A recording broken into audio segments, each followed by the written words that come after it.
Welcome, guys, to another video. This is your boy Swift trying to post daily, trying to reach 800 subscribers. Um, we are really close to hitting goal, and then after that, it'll be 900, and then the last number, which will be 1,000, to finally apply to hopefully get monetized. The watch hours are picking up, so I'm really grateful and thankful that those who are actually watching the videos or are watching it for a long period of time. So with that being said, if you guys don't mind, it's free, absolutely free. Make sure to subscribe to the channel if you haven't already. I try to post daily, and I try to do deck profiles as well. Anyways, going back, this is the final round. It's the first time ever me taking frog monarchs to my locals, and this is the final round. Both me and the player um, are undefeated. He's running Blackwings, and I'm running frog monarchs. Obviously, frog monarchs to the right and Blackwings to the left. Blackwings are pretty good, especially against like frog monarchs, kinda, because if you do have treeborn, they could pierce. The good thing is that you have Ryza and Kaya, so you don't have to really worry about Kalut because you could target their monsters and not worry about Kalut. But they could use pretty much any monster with Kalut to run over your monster, regardless if it's Jinzo or Vanity's Fiend or whoever. And but yeah, so he has Sirocco and he has Sirocco and Bora. I didn't know you could target with Icarus Heavy Storm. I thought it was like already used, but it does make sense. He explained it to me like, oh well, you activate it still on the field until it like completely resolves. So he targeted my monster and the Heavy Storm. So therefore he was able to keep Sirocco. But yeah, so now he's just swinging for 18 and um with Shura, and he has Sirocco as well. So I tribute to grab Soroku, and I have two monsters. So I'm like, okay, cool. I should have attacked, but I didn't. I went for Kaius, the safest bet. Remove his monster, take 1,000, and swing for 24. I personally feel like that was the safest bet. Instead of just attacking, because he could have just collude and then he would have had his monster back. And he would have had two monsters. I would have had some damage. And the only monster I have is Treeborn. And I don't really want him to attack my Treeborn because then he gets to special summon value. And then he gets to synchro. And then it's like all bad.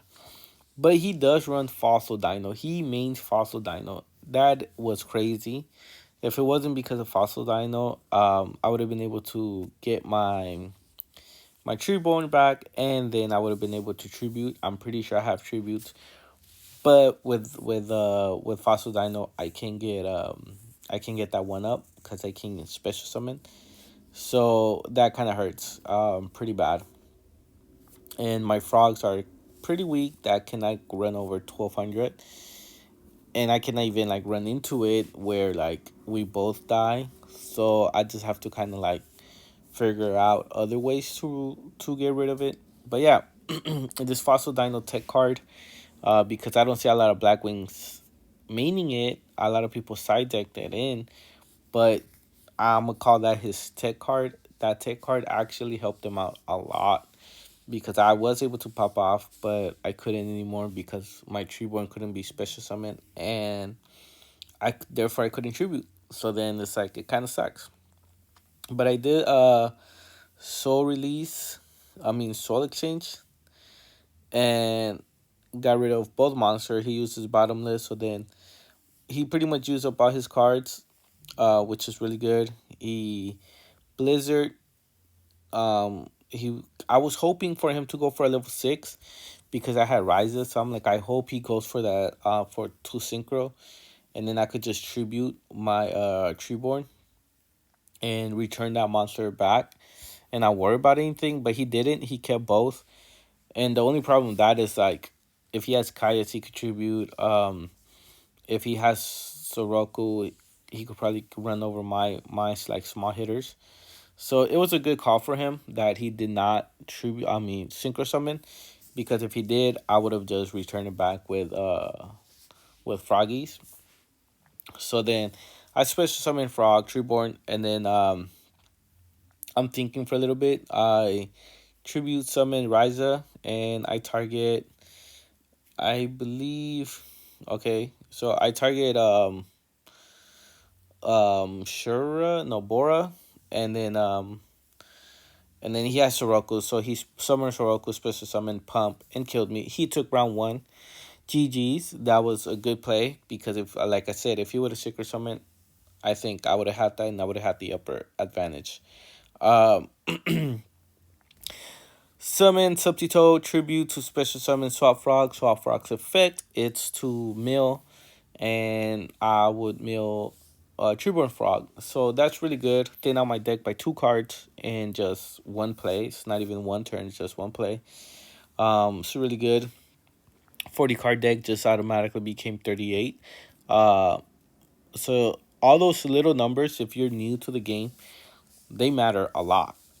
Because then it helps you draw potentially the card that you're missing because there's less cards in your deck. Anyways, going back, uh, he has Bora. I have Treeborn. I tribute to take control of his Bora. Tribute both and get my Light and Darkness Dragon out. I forgot about this and it kind of sucks that I forgot it, to be honest. So he said whatever. I should have just like gone full fledged, but he wanted to get rid of my Light and Darkness, and I completely forgot about this tech. If Vayu is out, it's in the graveyard with Soroku. You activate its effect, Light and Darkness activates, but because they never resolve, they still stay in the graveyard. So you could do it continuously to just pretty much cancel all the negates of Light and Darkness. So which sucks, but yeah, that's what he did. And then I get Subtitoed because of Dupe. Dupe is cool, but not the best in my opinion. Um, I don't really use this effect. Maybe I just haven't gotten used to the deck because this is my first time taking it to my locals, and the other time that I took it after this time, I did win first, but I still feel like Dupe Frog is cool, but it's not goated. I like Subtitoad way better.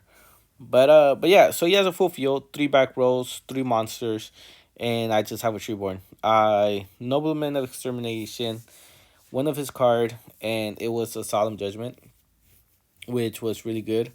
Because that could have potentially just stopped any play that I wanted to do, and it would have given him the advantage 100%.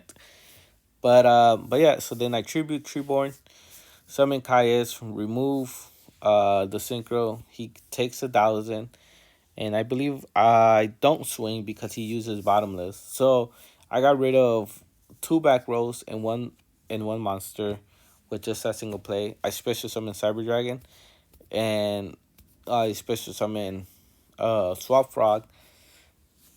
Just trying to thin out my deck, but I think I do not attack. Why don't I attack? I honestly don't know, but I don't attack. I should have, but I didn't. Maybe I knew he had a Kalut. I don't remember. Um, yeah, I honestly don't remember. But but yeah, so I end my turn.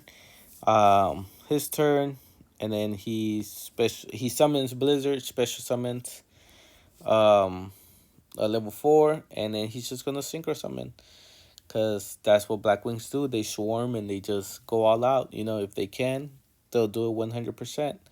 So be careful, guys. This is why I don't understand why I didn't attack, because I do know exactly how Blackwings operate because I used to run it. But yeah, he has a full field. Five monsters is just crazy, and I have like two, three cards in my hand.